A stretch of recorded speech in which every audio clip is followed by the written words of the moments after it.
नमस्कार दोस्तों। राजस्थान की राजनीति में राज्यसभा के रण की चर्चा सुर्खियों में है। चुनाव की तैयारियों के बीच राजनीतिक दल अपने अपने समीकरण साधने में जुटे हैं। उम्मीदवारों के चयन से लेकर संगठनात्मक बदलावों तक सत्ता और विपक्ष दोनों के सामने कई चुनौतियां और अवसर मौजूद है।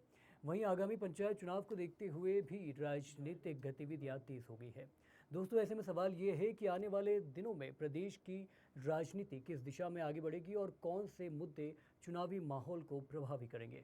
इसी विषय पर आज चर्चा करने के लिए आज हमारे साथ जुड़ रहे हैं कांग्रेस प्रवक्ता जितेंद्र नरूका जी और भाजपा प्रवक्ता रानू पराशर जी। आप दोनों का पंजाब केसरी राजस्थान में सबसे पहले बहुत बहुत स्वागत है। रानू जी, सीधा आपके पास आना चाहता हूँ। जो राज्यसभा का इस वक्त राजस्थान की राजनीति में मुद्दा है, काफ़ी ज़्यादा सुर्खियों में बना हुआ है। मैं समझना चाह रहा हूँ कि जिस तरीके से भाजपा ये रणनीति कर रही है कि तीनों ही सीटों पर अपने उम्मीदवारों का ऐलान करेगी या उस चुनावी मैदान में उतारेगी, किस तरीके से देख रहे हैं इस पूरी रणनीति को और कितनी बड़ी चुनौती होगी ये कांग्रेस के लिए? जी। देखिए,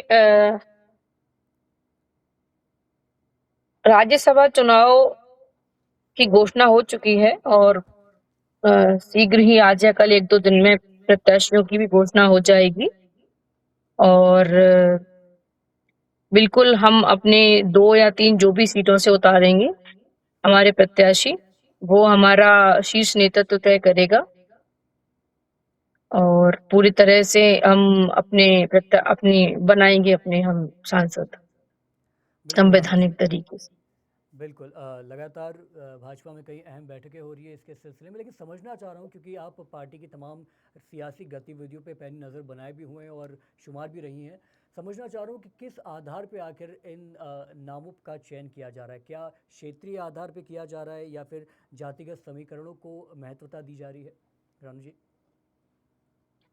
शुभम जी, ऐसा नहीं है कि क्षेत्रीय आधार या जातिगत समीकरण के हिसाब से हम इसमें महत्व दी जाएगी। भारतीय जनता पार्टी की ये विशेषता है कि जो कार्यकर्ता है वो हर कार्यकर्ता उतना ही महत्वपूर्ण है। बिल्कुल जो मंडल स्तर का कार्यकर्ता है वो भी उतना ही महत्वपूर्ण है। पार्टी जिनकी योग्यता और जिनका वहाँ पे काम समझती है कि इस व्यक्ति की उपयोगिता यहाँ पर है, उसको वहाँ पर वो दायित्व और वहाँ पर वो उसको देगी, स्थान देती है हमारी। बिल्कुल जितेंद्र जी, अगर आपको मेरी आवाज़ आ रही है, समझना चाह रहा हूँ किस तरीके से कांग्रेस राज्यसभा को लेकर तैयारी कर रही है, क्योंकि जिस तरीके से भाजपा का ये कहना है कि तीनों सीटों पर राज्यसभा की चुनाव लड़ा जाएगा, ये कहीं बहुत बड़ी चुनौती तो नहीं है कांग्रेस के लिए? जितेंद्र जी।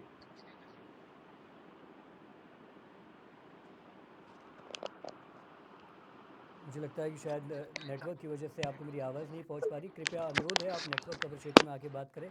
रानू जी, एक बार फिर आपके पास लौटना चाहूँगा। आपने बताया कि योग्यता और तमाम खूबियों के आधार पे ये सीटों का वितरण या नामों का चयन किया जाएगा, लेकिन बहुत बड़ा सवाल ये है क्योंकि लंबे वक्त से ये देखा जाता है कि भाजपा के तमाम कार्यकर्ताओं में एक ये संकोच ज़रूर रहता है कि कहीं ऐसा ना हो कि हमारी जो सीट है राज्यसभा की वो किसी बाहर के नेताओं को मिल जाए। आपको नहीं लगता कि ये स्थानीय नेताओं, स्थानीय कार्यकर्ताओं के साथ अन्याय की तरह से होगा?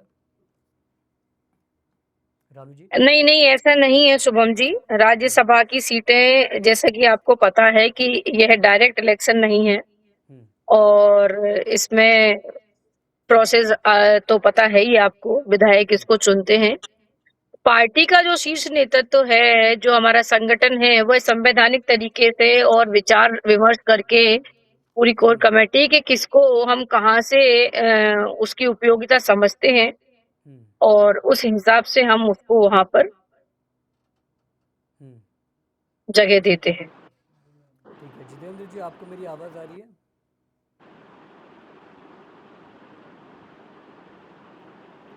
जितेंद्र जी, आपसे अनुरोध है, आप प्लीज़ कृपया नेटवर्क कवरेज क्षेत्र में रहें क्योंकि बिल्कुल आपकी बात सुनने नहीं दे रही हमें।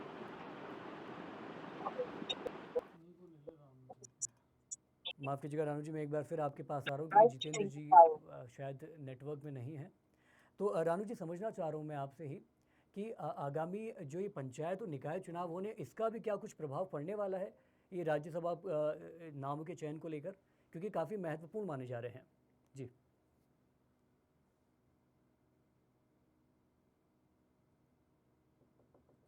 राज्यसभा अभी चुनाव आयोग ने इस घोषणा कर तो चुनाव का भी आगामी समय में प्रोसेस होने वाला है और मुझे लगता है राजन पे कोई फर्क पड़ना है।